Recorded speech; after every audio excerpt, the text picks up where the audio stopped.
Hi, I'm Carol Jurgensen Sheets, aka Carol the Coach, and I'm calling all sex addicts and calling all betrayed partners here tonight to talk about your thoughts. There is no doubt that what you've been through together and separately has really affected not only the way you think, but what you believe about yourself. And there are lots of ways that we can turn that around. Going to a support group and finding fellowship and having people who are compassionate that remind you that you're on a journey, you're working through things, you're doing a great job. That's one way. Seeing a compassionate coach or therapist who will help point out your strengths so that you're not down on yourself for having this addiction and devastating your wife or husband. Or if you're a partner, not being so tough on yourself about why you can't get over this stuff and start to trust. Both the process of sexual addiction and partner betrayal requires a long, steady journey. And it actually requires the ability to change the way you think. And when you change the way you think, the things around you change. You end up feeling better. And when you feel better, you do better. Now, there is no doubt that we have to do some brain rewiring. Dr. Joe Dispenza, who is a specialist with the brain, he says that neurons that fire together, wire together. And that's why it is so important for you to look at opportunities to change a negative thought into a positive one. Not in a Pollyannish way, but in a truthful, heartfelt way. And that means you have a negative thought, you stop yourself, maybe you think of a big red stop sign. That's called thought stopping. And you say, how can I turn that thought around and make it more realistic and make it gentler, kinder to myself? One thing I know about partners is even though they intellectually know that they had nothing to do with the sexual addiction. It wasn't that they didn't have good enough sex or enough sex. It wasn't that their bodies weren't perfect. It wasn't that they screamed too much.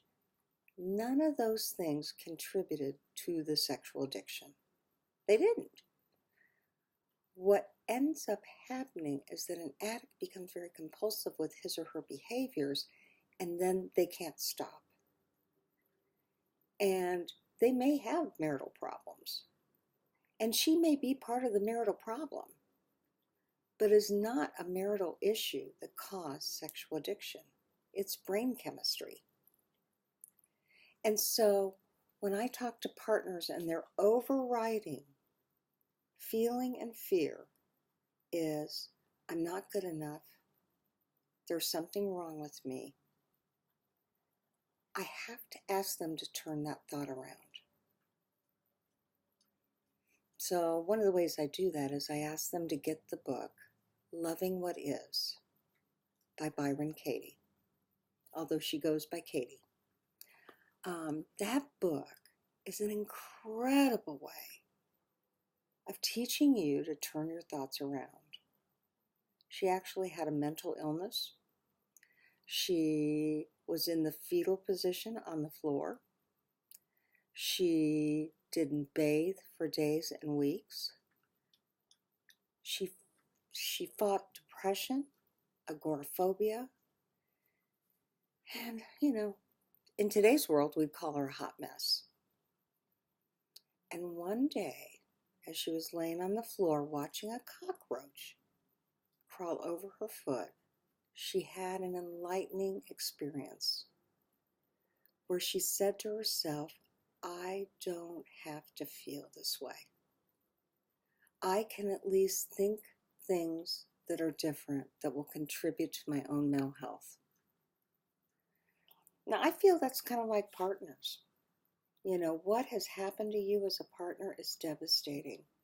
You didn't cause it, you can't control it, you can't cure it. But what you can do is remind yourself that you are an incredibly special person that deserves a lot of self-love and care. It's the same thing I say to the addicts. As sex addicts, I tell you, you know what? You have made horrific choices that in many ways were uncontrollable. They were uncontrollable until you found what would work to provide the support, the committee, if you will, to make healthy choices. And once you do that, you've got the key to getting out of the sexual addiction. And if you're in recovery, I want you to really work on being good to yourself, because it is hard to live with the pain you've caused yourself and others and still really appreciate all the work that you've done. And that's what I want you to do. Because when you put those good things into your head, when you say, you know what, I am a new man or woman, I am in recovery, I am making good choices, I can beat this thing, I can create a new family of origin, a family of choice, if you will. I can create fellowship that supports me. I can give back. Wow, when you do that, you've gone full circle and you've taken a tragedy and turned it into a triumph. So I want to ask each one of you, what can you do neurologically to allow your neurons to fire and rewire differently? You know, one of the things we learn about post-traumatic stress is that it affects you on a cellular level. And the neurons, if you will, do something called kindling. And they begin to fray. And it's like a rope that's all frayed out. And so they're no longer as strong, and they don't have the same capacity. And they get so overactivated that they actually provoke themselves. And they create more kindling. And the antidote for that is positive thinking, empowerment, and confidence that you can move through this, get stronger, and learn. Right, boo? That's right. And it helps if you've got a special little guy who's going to love you all the time. Right, boo-boo? So, put yourself in positive environments. Get yourself a puppy if you need one. I know that may be over the top. You may have enough stress just as it is. But look for ways to fire and wire differently. Because I say it all the time. When you change the way you look at things, the things around you change, and you deserve that. So be the change you want to see and make your life different. And that starts with appreciating you.